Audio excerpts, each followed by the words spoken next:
Hello, I'm in a 2017 Ford Escape, and today I'm going to show you how to how to check your oil level. So first open the hood, and then while the motor's off, we'll look for your dipstick here, which you can pull all the way out.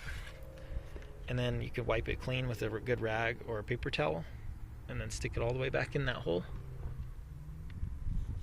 And then pull it right back out. And at that point we'll check the end. And then you can see where it says max and min. So ideally it's close to that max.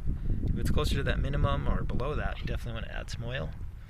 In which case we'll stick this all the way back in, and then while the motor's off, you'd unscrew this cap. Make sure you're using the proper type of oil, as well as ideally the same synthetic, conventional, and brand you've been using. Best not to mix and match.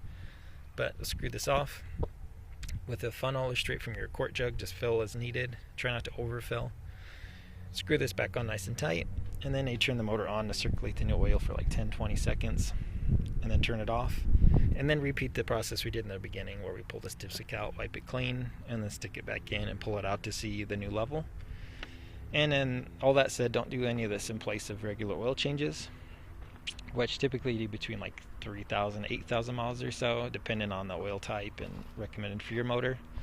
As the vehicles get higher mileage, you typically want to do it a little more often, so closer to the 3,000 mark. And to do those, typically you do it by putting the vehicle on a slight lift so you can get underneath to where the oil pan is. You pull the old plug, drain all the old oil out, change any filters as needed, screw the cap back on tight, and then on the top here you'd add all the oil needed to meet the recommended amount of oil for your particular motor.